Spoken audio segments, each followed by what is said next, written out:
Health Organization's annual assembly of all member nations is set to meet May 22nd through the 28th in Geneva, Switzerland, where they're going to vote on the adoption of the Biden administration's proposed amendments to the already existing 2005 International Health Regulations Treaty. Now, if this is passed, it would give the WHO global governance and basically allow them to declare pandemics and implement forced vaccinations in the digital ID. Congressman Andy Biggs has proposed H.R. 79, which ultimately would pull us out so that we retain sovereignty over our health care in the U.S. Can you please speak to the importance of this, Doctor, and what we may face if we don't actually end up withdrawing from this? The United States should pull out of the WHO. We don't derive any benefit from the WHO. It doesn't provide us any technology that we need. Its health recommendations are superfluous. We have great health care in the United States. The World Health Organization aspires to have dominion over all humans, animals, and plants in terms of decisions with respect to their biologic care or health care. And so this is too broad, it's too sweeping, and it's not needed. They don't help the United States at all. And at this point in time, WHO is largely funded by the Chinese and the Gates Foundation. They're not reliant on U.S. funding at all. We should pull out and not have any encumbrances with what the WHO wants to do with its regulations. If we don't pull out, they'll have binding authority over the U.S. by international law, and we don't want that. The rest, that we should all maintain our national sovereignty, for sure. We do not want one world government. There's no counterbalance if you have a one world government. The WHO could tell countries how it thought they should respond to a public health problem, but they couldn't enforce it. With these new proposed amendments, the WHO wants to be able to enforce its so-called recommendations. So they won't be recommendations, they will be orders. There is no final form of these two documents, but they will be voted on by the members of the WHO, who are called the World Health Assembly, next May. And in their current form, they would transfer authority for management of public health emergencies to the Director General of the WHO. So as soon as the WHO boss says, okay, we have a public health emergency of international concern, he or she can then direct countries what drugs they're allowed to have, what drugs they're not allowed to have. It completely goes against our Bill of Rights and our Constitution. And there are a group of senators and congressmen, 40-something senators, I think, and 40-something congressmen, all of them are Republicans, who have co-sponsored bills that say, look, these amendments and the treaty have to go through the Senate for confirmation. The WHO wants to gain more authority through the pandemic treaty, while various other interests take precedence at the WHO. This is not good for our countries. Reason 2. The WHO is not democratically elected. Those who make decisions cannot be held accountable. This is a very bad idea. In a democracy, policymakers should be democratically elected and be held accountable accordingly. If we now commit ourselves to this new pandemic treaty, power will be further removed from the citizens. This is detrimental to national sovereignty and democracy. Reason 3. The best approach during a pandemic is not the same everywhere. Consider culture, for example, but also consider population density, or how the balance between risk and freedom is preserved. It's not the same everywhere, therefore we should not implement the same policies everywhere. In summary, the new global pandemic treaty gives way too much power to the WHO. Firstly, it primarily serves the interests of countries like China and pharmaceutical giants. Secondly, we are giving away power to an organization that cannot be democratically controlled. Thirdly, the best approach to a pandemic is not the same everywhere. So we should really not support this pandemic treaty. We're dealing with a global takeover of our healthcare and even health decisions in our school systems. So I could have brought in many people to ask the question, but for the sake of time, I'll just go ahead and ask you, how are you different from Trump and Biden on U.S. involvement with the WHO? Well, you know, I understand how the WHO works, and the WHO has completely lost its way, and now it's making a power grab to try to, try to give itself the power to declare pandemics and then impose healthcare policy on its member nations. And it's really, it's almost laughable, as so it's saying. And of course, I'm not going to let them do anything like that. And I will, I'll defund the WHO. What I'm going to do is I'm going to negotiate with them. And, the WHO has now become an instrument for China, for Davos, for the Billionaires Boys Club in Davos, and for the pharmaceutical industry and for the big ag industry. And those are the issues that it promotes. It shouldn't be dictating global health policies, or it shouldn't be involved in these giant vaccination programs. And so I'm going to make sure that the WHO does those things, that it changes, that it becomes a health organization again. Otherwise, I won't fund them. And your freedom, your human rights, and mine are under threat as they never have been before. And it's not just in my country, in the UK, it's not just in Sweden, it's not just in Europe. It's across the whole of the world, and it's down to the WHO and these two instruments, the post-pandemic treaty or accord and the amendments to the international health regulations. Well, who are the WHO? Well, they were formed 78 years ago in the aftermath of World War II. Nation states coming together to tackle health emergencies, a laudable aim. But where are they today? The WHO, like many of our regulators and indeed our politics, has been usurped by corporate interests. 84% of the WHO budget is now private donations, where those donations are directed by the donors to implement policy that they elected assemblies around the world acquiesce to these two instruments, or even one of them. It will change fundamentally the relationship between yourselves and the state. Sweden, you were strong during the pandemic. You resisted the advice of the WHO, and I salute you. And I ask you to be strong again and resist these two instruments.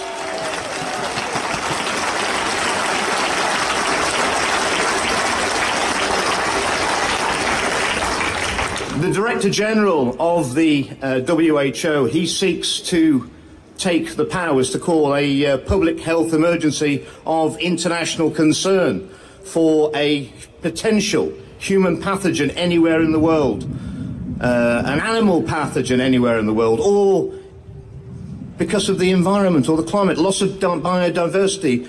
He judges that there's too much carbon dioxide. He can call these emergencies and take absolute power over our democracies, cancelling basically our parliaments. And he not only has the power of when to call these emergencies, and he's shortened the time. Every nation state will only have 72 hours to report the detection of a risk.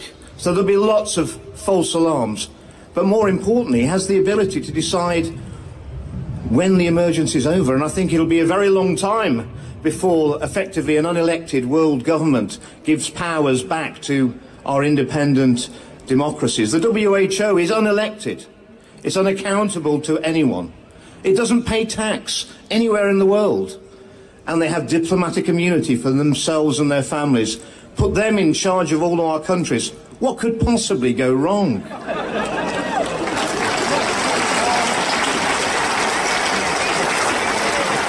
I call on all elected representatives around the world. This is not our sovereignty to give away. The sovereignty belongs to you, the people, and at every election we should return it to you intact for you to elect who you wish to have represent you for the next parliamentary term. We're not giving it away to the WHO. You must speak to your people. Now, when the people are scared about what the politicians are going to inflict on them, and they're going to try and inflict these two instruments around the world, that is tyranny. But when the politicians are scared of the people, that is democracy, and we need to get to the latter very quickly. God bless you. Over the world, and they take over the constitutions of every country with WHO constitution. Okay, so you can see here, okay, this is the paper, and you see that Chile, I don't know, Chile is here. Chile is here, and that's all the Latin American countries that have accepted this world, the world together to establish this convention. And so now I'm going to the people who want to look at what is happening. They have to understand that this Este Documento, it's in Spanish on WHO website. You just put international health regulation. In this paper and in your national constitution, you have an emergency law that binds you with WHO, and that's why we still have the emergency law in Spain, in Chile, in Ecuador, in Argentina, in all the Latin American countries, Mexico, Paraguay, Uruguay, Trinidad, Tobago, Mexico, you know, so you have to understand that this document and your constitution or your law on epidemic is binding you with the United Nations and with WHO. It's very important. So that's the first link. The second link is that the WHO constitution in 1948 has been signed by all member states. It is like your constitution for your country. It is the only agency in the United Nations who has a constitution just by chance, like if they had premeditated this. Because they're going to use it for global governance. So in this document, you have two articles that are very important for them, I say them, to take over the world with a pandemic, eternal pandemic. It's Article 2. It is the function of WHO to manage and coordinate the world and help everybody. And it's Article 21. Article 21 is very important. And they have 5 points.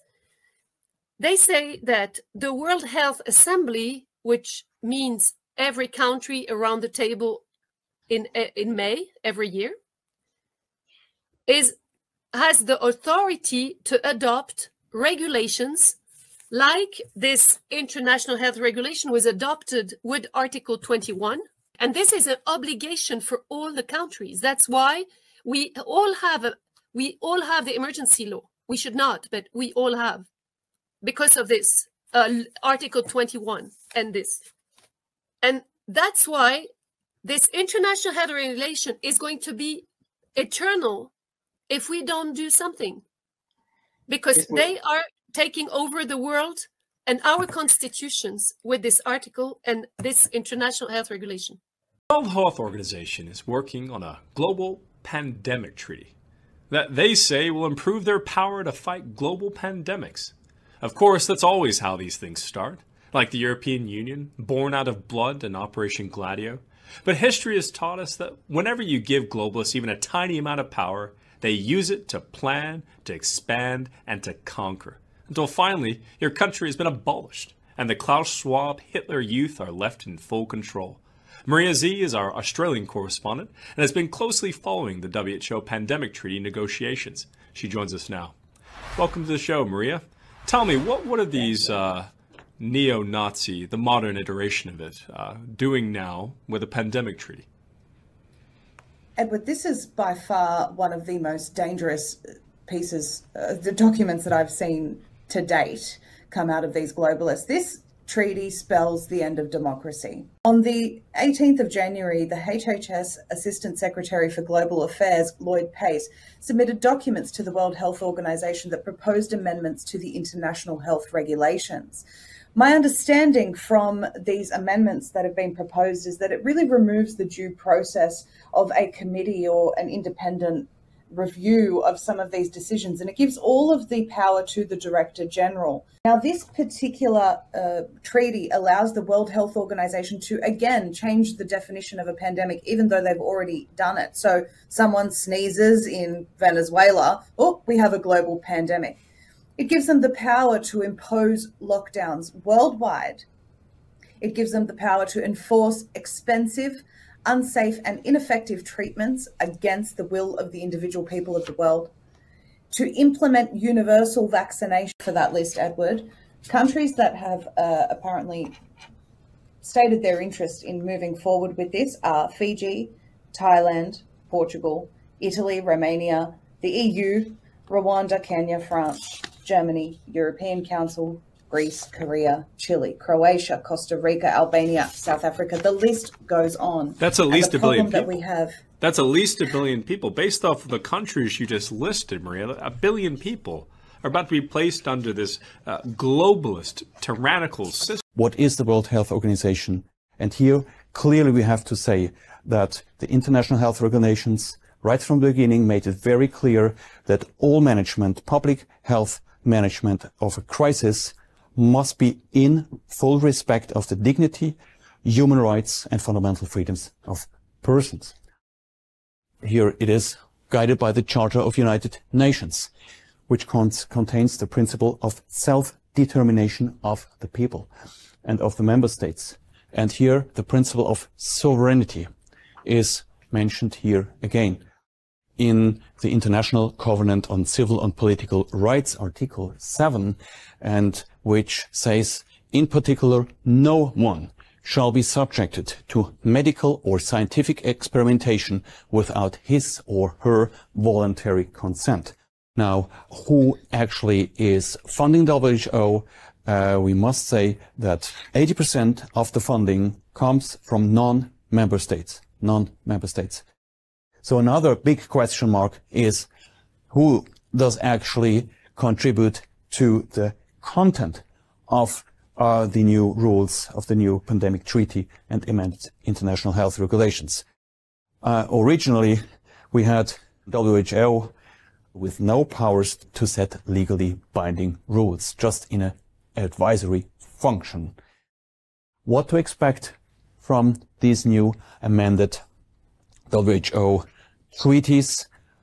We see a massive extension of powers in favor of WHO and, as a mirror, a loss of control by member states. All of WHO's recommendations or instructions or assessments will become mandatory.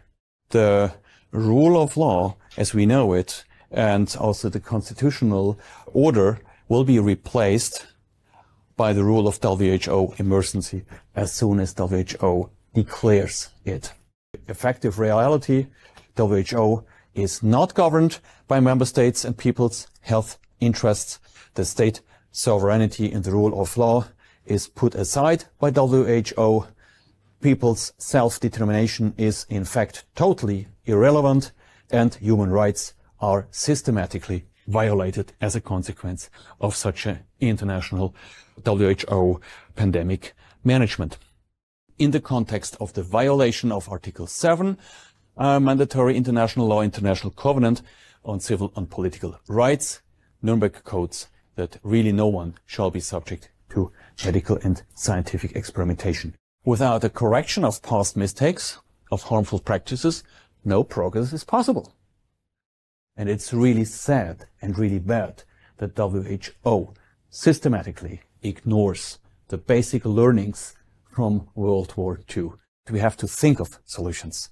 Number one, when you hear this, when you think of this problem, please unite with good people, with people that are together with you in the same intention. Inform each other and help each other. Then number two, find ways to get the message out. The main message is, people, this is not just about COVID. It's about a permanent loss of control on all of our basic aspects of life. Fundamental rights, health, business, private. And there will be no protection whatsoever against abuse of power because of a much strengthened, much stronger WHO. And build up pressure on your local MP. Stop the WHO negotiations. Hold the WHO accountable for harming our country. Number three, start basic democratic movements and initiatives. Then hold open conventions and debates. The lawyers we need to help the ordinary people, the non-legal experts, and also we must help the media to understand and communicate the issue. And most of all, we shall not give up looking after further solutions.